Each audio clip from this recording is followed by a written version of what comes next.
We've covered quite a few films on this channel that were inspired by fairy tales, visually and or narratively. And in the case of Dario Argento's Suspiria, the visuals and structure of this film is also inspired by fairy tales like Snow White, Alice in Wonderland, and Pinocchio. The basic premise here is a young woman from America travels to a dance academy to study and unknowingly enters a witch's coven. The story in this film is quite simple and supernaturally explained. I would argue that the visual and auditory experience of Suspiria is what it always aimed to focus on. So before we go any further, I want to mention that films that are not narratively heavy do not lose value in my eyes because film is a visual medium. If I would have wanted narratively driven storytelling or art, or exclusively narratively driven, I'd go read something to get the best of the best in that department. But film is a different medium, so I'm not gonna dock any points for visuals taking center stage here, okay? Suspiria is obviously well known and is associated with a bright and saturated color palette. This is an obvious observation, of course, because not only are the sets made in vivid colors, not only are their lights used to illuminate this scene are with a gel or a textile draped over it to achieve a certain color, but the technique that's used to capture this movie is technicolor film, famous for the hyper-saturated look that it provides. Well, if we're gonna get really technical here, it's not technicolor film, it's a technicolor printer, because the actual film was already really hard to get, and the reason for choosing something that is harder to achieve, in Argento's words, is because che molto ero influenzato da Biancaneve e i Sette Nani della versione di Walt Disney. E da lì infatti mi ha così impressionato quel film con la strega eccetera, perché che ho preso anche i colori, ho cercato di captare quei colori così accesi, così forti. Just a quick ad break. My jewelry brand is going to have a sale for a week and the discount code for it is going to be only in this video. So you can use this discount code if you want to get something from the store. It's going to be 20% off for a week. We're going to go through all the scenes and moments that I found visually interesting, with spending a little bit less time on shots that are usually explored when people are analyzing Suspiria, just because I think that there's a lot of repetitive analysis out there and I don't think that we need to be, repeating it over and over again. However, before we go through the scenes chronologically, I want to draw your attention to this particular pattern that I find to be important for the analysis of this movie, the rule of threes. Calling this pattern a rule is a little bit rich, considering that this is more of a long-standing tradition in storytelling, spirituality, art, etc. to use three objects or have three main characters, right? Three occasions where the protagonist tries to defeat the enemy and only succeeds on the third try. Third time's the charm, right? Many people speculate where this trope or patterns come from, suggesting things like the Holy Trinity, for example, as an explanation for it, but it seems like this has nothing to do with religion. Well, at least it has nothing to do with only one religion, right? Folklore, old traditions, different types of cultural output has always occurred around the globe naturally, obviously. And one of these recurring phenomena is the tradition of fairy tales. Stories of cultural significance that were usually created for entertainment or intergenerational knowledge sharing that oftentimes included a creation of a narrative pattern. You try it once, fail and learn, you try it again, fail and learn, and you try it the third time and finally succeed. It is oftentimes used in writing that prioritizes rhythm, like in comedy, for example. You tell a setup, a result, a setup, a result, the same setup again, and then finish with a punchline that subverts the expectation. Having three instances is the least amount of instances you have to create a pattern in order to break the pattern with a subversion of an expectation. Obviously, religious and spiritual tales did contribute to the development of this trope, but it's not just that. Obviously, you get the point. In modern storytelling, subverting many expectations or narrative tropes is expected. Audiences actually get disappointed if a story is too predictable, which is in many ways contradictory to the nature of fairy tales. Fairy tales love a rhythm. And this is what Suspiria of 1977 is to me, a horror folktale. I mean, technically speaking, it's a little bit redundant to say both just because of how gruesome a lot of fairy tales, the original fairy tales, really are. Suspiria is not a movie to watch for a twist that you don't expect or for a unique story that you've never seen before. Suspiria is a rhythm in all aspects. Narratively, it even counts the steps of the action. Now to count the steps as they go.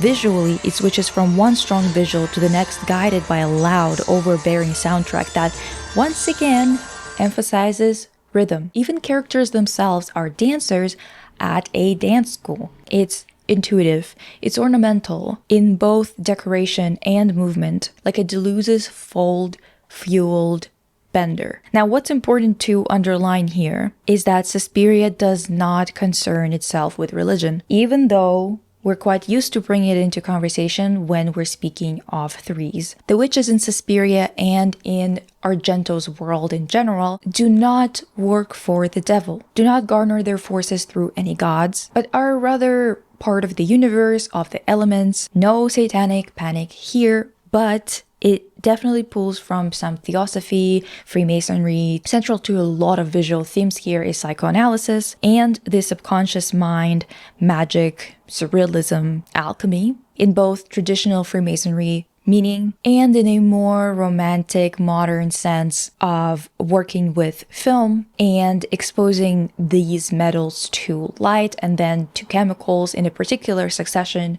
to create a visual. And yes, since Technicolor printing machine was involved, we've got another 3 here, you guys. The 3 colors that are fundamental to Technicolor process, which is red, green, and blue. There's a lot of triangles, symmetries, etc., etc. So, Suspiria opening scenes are quite disorienting already.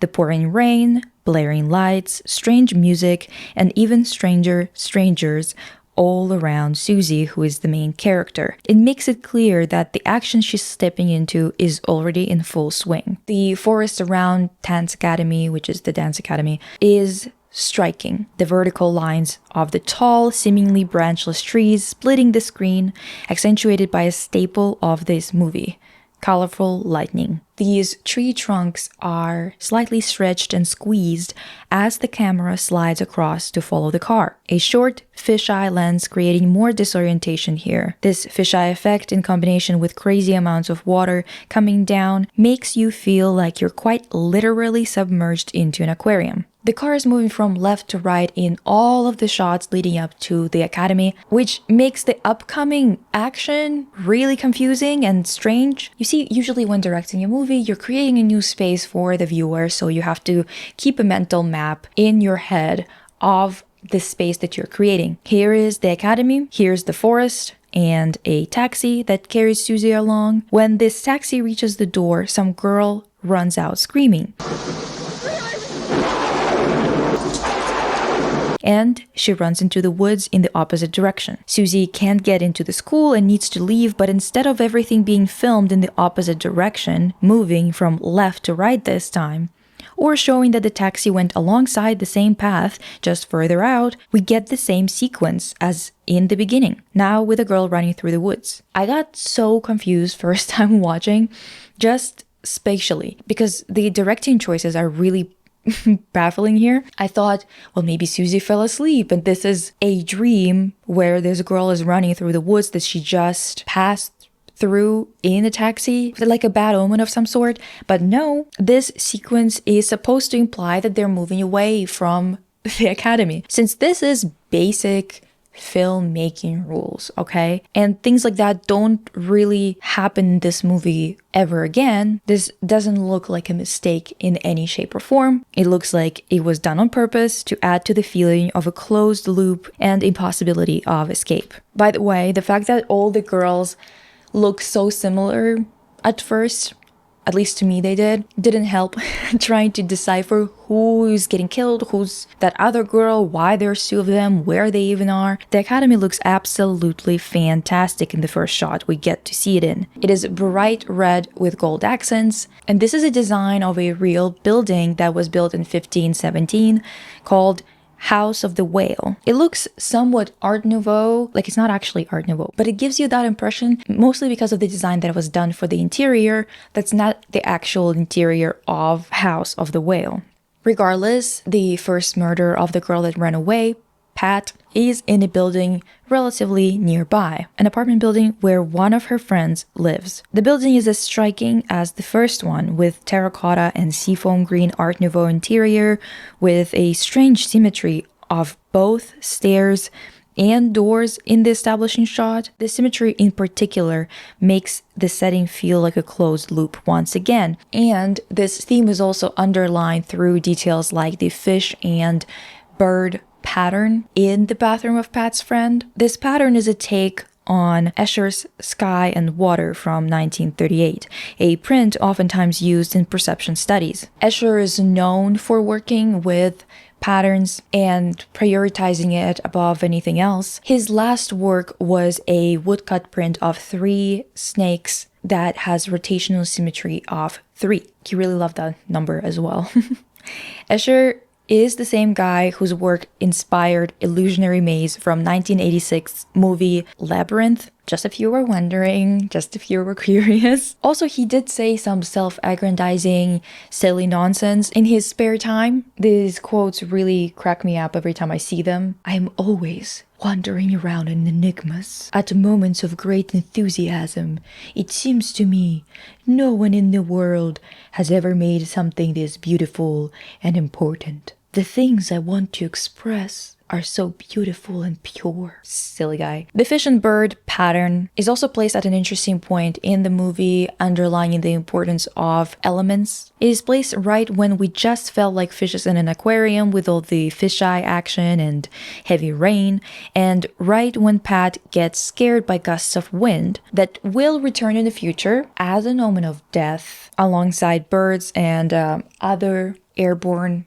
vermin. The entire space is full of triangles, returning the visual pattern of 3s back into focus. This visual pattern is also connected to alchemy as a field of study and a source of power. Hermetic tradition, alchemy included, has always been associated with witchcraft and with Gothic architecture. Le Mystère des Cathédrales from 1926, written by Falconelli, is a perfect example of just one of many people who drew parallels between architecture and alchemy.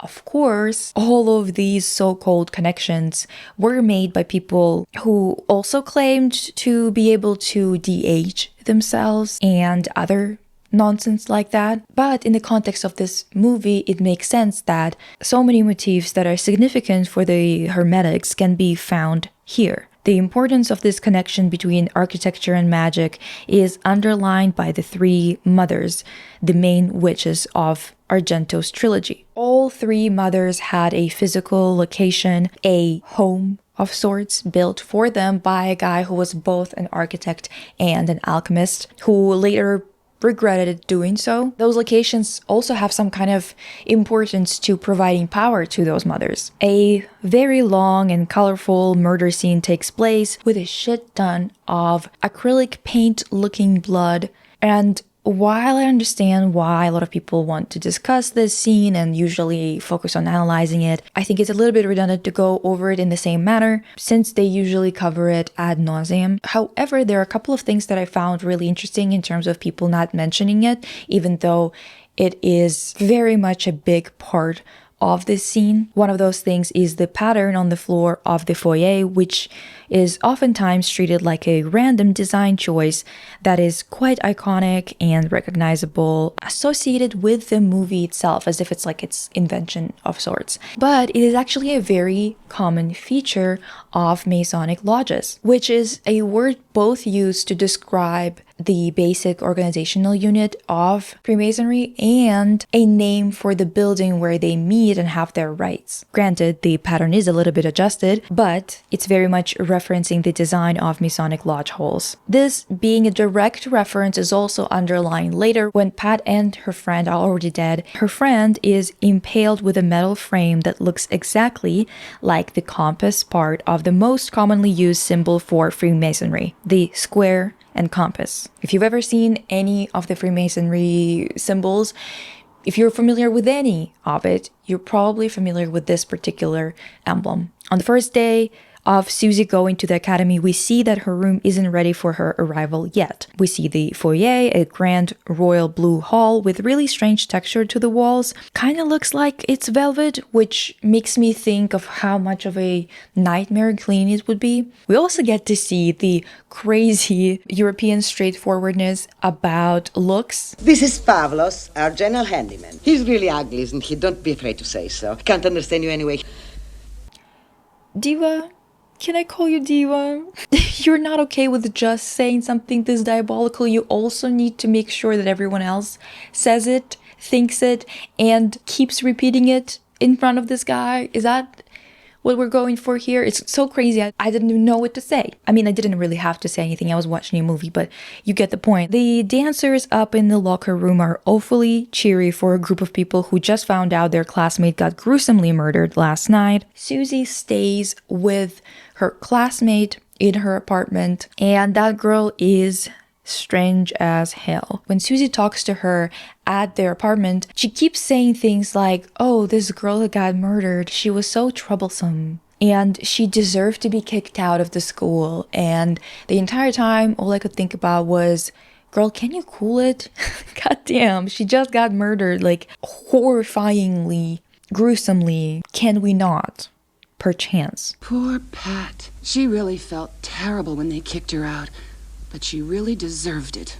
God, was she difficult. She was always arguing. Regardless, Susie gets into a weird conversation with one of the heads of the school because her room at the academy is finally ready to be moved into, but she kind of likes it at that other girl's apartment and wants to stay. Her saying that she would prefer to stay in that apartment instead of at the academy already lands her in hot water. I had no idea you were so strong-willed. I see that when you make up your mind about something, nothing will change it for you. My compliments.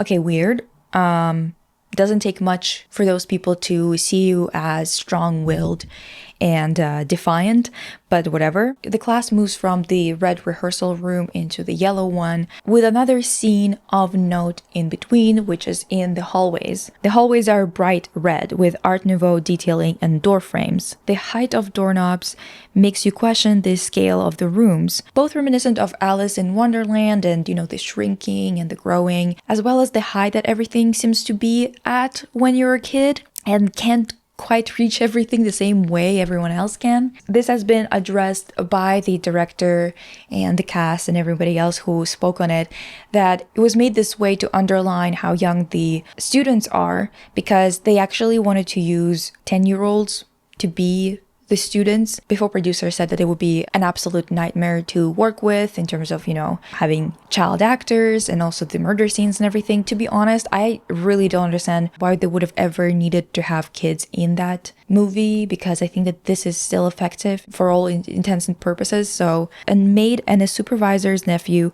are in the hallway. The maid is polishing silver, including a piece of something that looks like a blade of a knife. She moves her hand and reflects light across the room with the blade. This shot is stunning, dude, okay? The light hits Susie's face. The unsettling music is back, and the blade reflecting light that just blinded Susie exposes dust in the air. On one hand, it should look kind of gross because of just how much dust is in there, but on the other hand, it is an incredible use of light and matter. It's absolutely stunning. One of the just standout shots in the entire movie, for real. One thing that will creep you the fuck out about it though is the little boy that was just serious as hell, smiling ear to ear in the background, as Susie gets hit with what seems to be some kind of a spell. The yellow rehearsal room is graced with a bunch of massive stained glass windows, reminiscent of those that Falconelli linked in his writing on Gothic cathedrals to Alchemy and Hermetics. Susie is too ill to dance. However, she keeps dancing as if being pulled from one side of the room to the other. Here is where I want to draw your attention to the use of colors and what they seem to signify. First and foremost, Suspiria doesn't treat colors like an alphabet that's going to spell out exactly what's going on for you. However, there are definite patterns here that I think are worth mentioning and paying attention to. The most important color here so far is red. Red in Suspiria is a color of power and will in both magical and individual sense. Susie is oftentimes paralleled with light shades of yellow. Shades of yellow are really strange here because they are tied to Susie to a certain degree, but also always there and dominating the scene when she's sick. After being pulled around the room in some sort of hypnotic state, the tight camera shot that was following Susie around the room jumps up and points down at her from above, with a lot of natural light sucked out of the room entirely.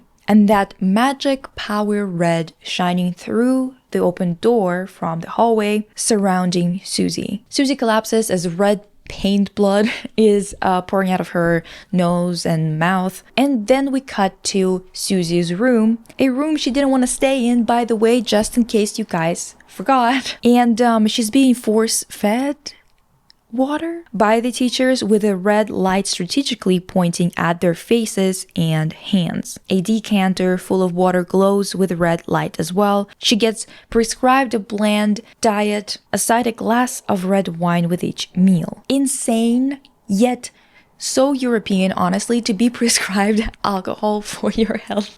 It's just like too real, honestly. Who out of the European bitches never heard somebody tell them that they need to drink some hard liquor to not get sick after being cold as hell outside? Or who hasn't, out of the European bitches in the chat, been told to drink red wine to replenish their blood loss? The infamous maggot scene happens and everyone has to sleep downstairs together. This scene in the makeshift dormitory is gorgeous, just as it is unbelievable, of course. Because what teachers, okay, in their right mind, which we know that they're not in the right mind, but at that point we don't quite know that yet, which teachers would place blaring red lights right behind them to give their students a best seat in the house view to this striptease shadow show.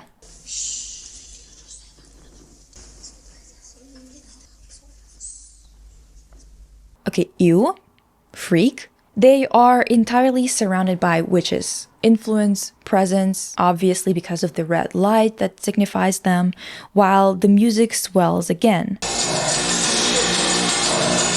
Bouzouki, a lute-like instrument from Greece, takes center stage here. It's honestly a truly great moment on the soundtrack. Mother Suspiriorum is right behind Sarah and Susie. Mother Suspiriorum means mother of sighs, and she is the main witch of this movie, one of the three mothers. Fittingly, Sarah is able to identify this Mother Suspiriorum as the directress that nobody sees ever for some reason because of her labored breathing. The ability to hear is underlined in Suspiria quite a bit, and we will return to that, so just put a pin in that for now. Bathed in red light, Sarah is the only one lit up with a sliver of green. Sarah is mostly associated with green. Green oftentimes showing up as a color of logic and following logical threads. Information that needs to be deciphered, things that need to be thought through, the process of putting things together. Then we move on to Daniel,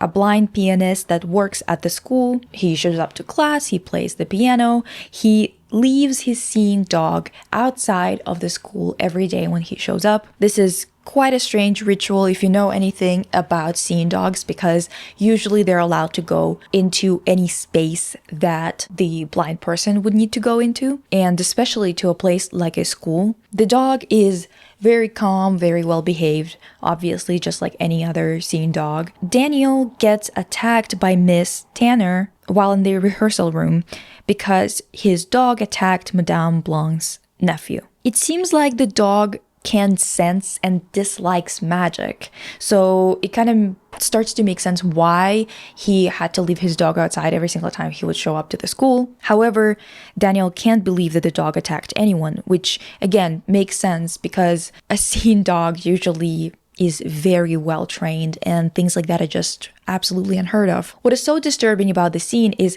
just how delighted Miss Tanner is while screaming at Daniel, this poor blind man that doesn't know what the hell happened outside, right? I'll have him put to death! I want to love such talk, you understand? The actress really put a hefty amount of psychotic smiling into her performance, which really gives you like an uncomfortable feeling. The more Daniel stands his ground, the more delighted she becomes. It's absolutely ridiculous. By the tone of her voice, you think she's so angry, yet she's smiling, she's beaming. It's like they choose people that have will or power to feed off of. Important note here.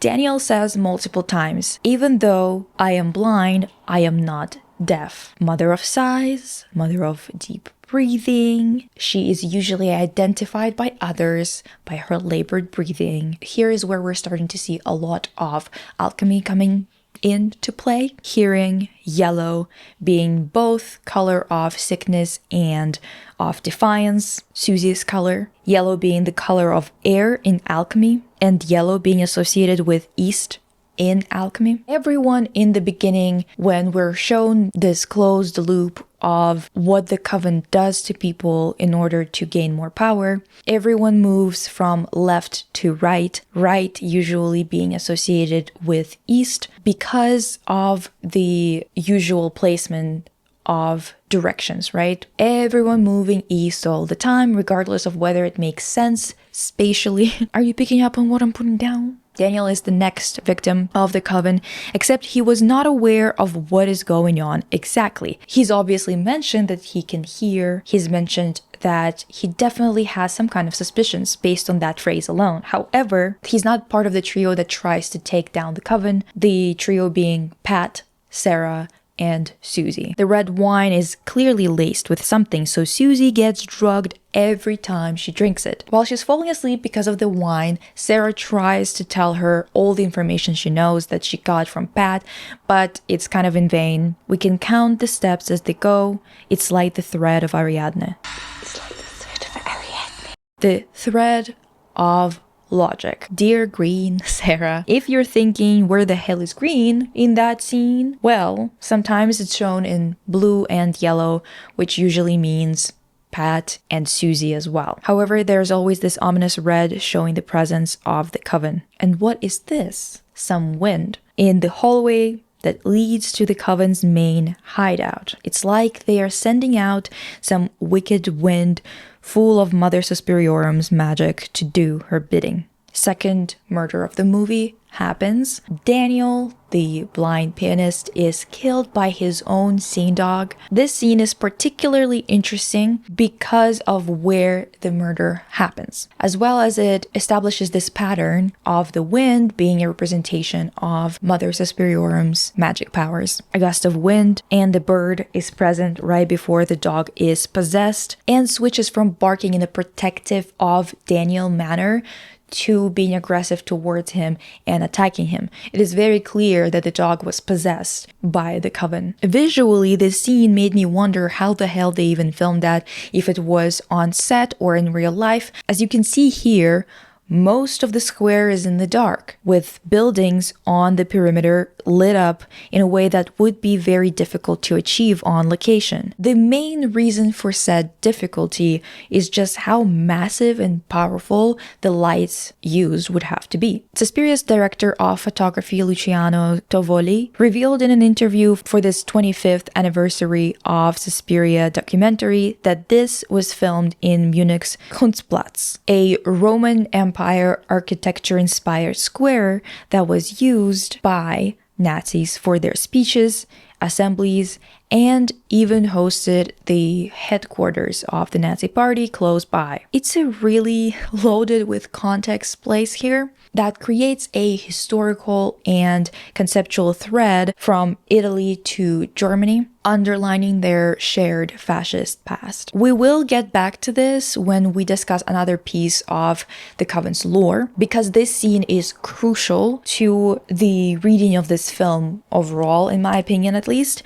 So put a pin in that as well, because it's important and we will have to come back to it in like a minute. Sarah finally manages to share information that she got from Pat with Susie, since Susie isn't drugged for once. The pool scene is, as per usual, it's absolutely stunning, mostly due to the architecture of that pool. But what I want to point out is how blue and green the scene is, with a very visible and somewhat ominous red beam pointing at Sarah and Susie. Surrounded by blue, Susie tells Sarah about Pat. Pat is oftentimes coded in blue, as well as blue usually represents information that's already been found out, some kind of wisdom or information that can be shared without it having to be deciphered. Sarah let somebody else outside the school know about what she knows, some Dr. Mandel, and she tells Susie that she is gonna share her notes that she got from Pat with her later on. But of course,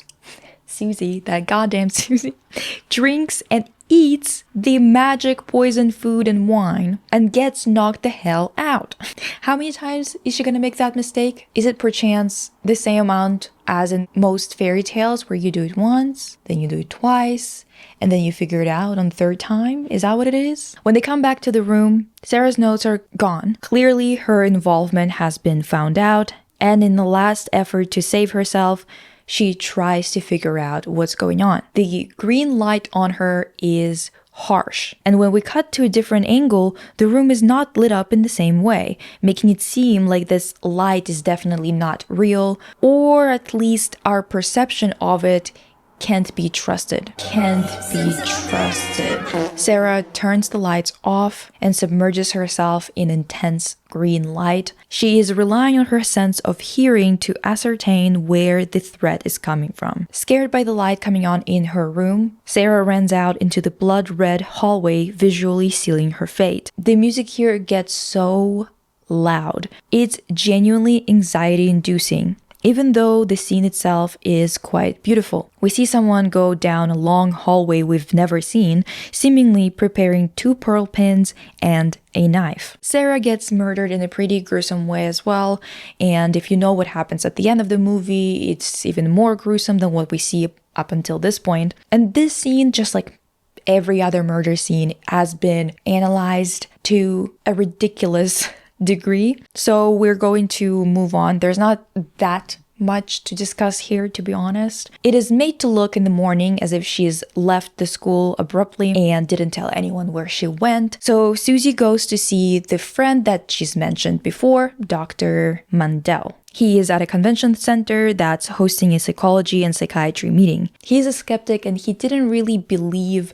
what Sarah was telling him. By the way, did you notice that he's wearing green? The color of logic, skepticism, figuring things out. This convention center is probably the only scene that's lit up in a pretty normal way without bright gel lights filling the space too, making it the most grounded in reality. At the same time, the architecture around them is also of a different style altogether. It's more brutalist, and immediately it makes you feel like you're in a completely different dimension. He does share some of the information that Sarah shared with him, which is about Helena Marcos, a woman that started this dance school and also coincidentally Mother Suspiriorum. One of the most important pieces of information is shared in this scene. First, we get the green, logic-driven, material, world-only response. Well, that really got Sarah's imagination going. What does it mean to be a witch? Bad luck isn't brought by broken mirrors, but by broken minds. Okay, way to go, doctor, blaming Sarah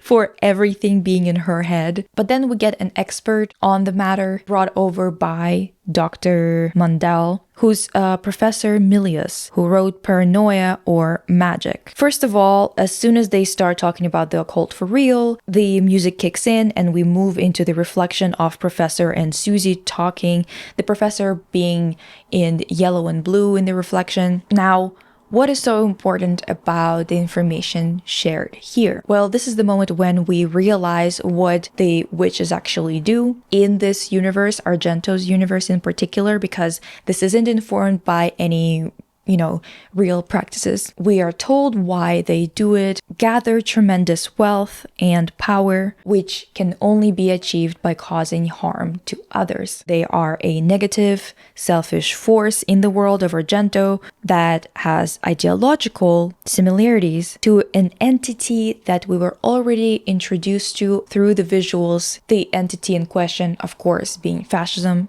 Fascism and the occult obviously have a lot of history together that I explored in 2 videos before this one. So I'm not going to dive into it here and explain it here, waste time reiterating myself. If you want to hear more about that, you can go watch those 2 videos. However, I think it's important to jump back and fill the gap here when it comes to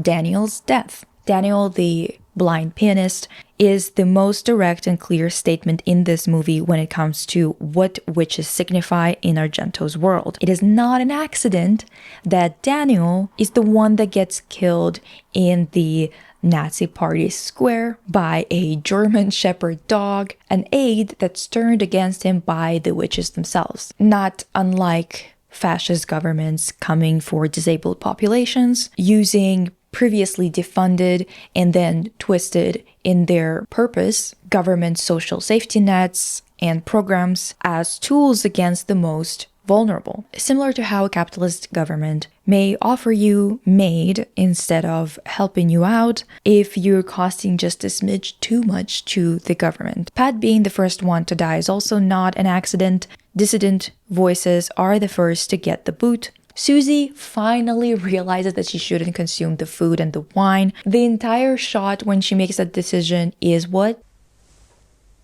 Yellow. The wine is what? Red. When she pours it out, it has the same color and consistency as blood. Well, blood in this movie in particular, because I've told you that it has like a very strange acrylic paint texture. Now that she's become a target, a bat attacks her. Once again, an airborne creature, Air Mother Suspiriorum, obviously. While thinking of what to do and finding a note that Sarah managed to leave her, she's bathed in blue and green. She starts to count the steps by listening. The following scenes of her walking around the school are composed in an absolutely marvelous way. This red light gets broken up by blue lightning that illuminates the path. The closer Susie gets to the witches, the more yellow accents we see. Both Mother Suspiriorum's color and Susie's. I'd argue that it's more Susie's color, but I think it's also purposeful that both of them share a color because she is kind of destined to and Mother Suspiriorum. And I think that obviously witch's color being red is more dominant here. However, I don't want to dismiss that yellow does still have a lot of significance in alchemy, and especially in alchemy as pertains to air. It turns out that the coven members always went to Madame Blanc's office. The lighting in this room is now yellow. The pattern on the wall is once again inspired by Escher's work and his never-ending stairs that feed into each other. Pat and the blue iris come back again with a stunning shot of the key turn here.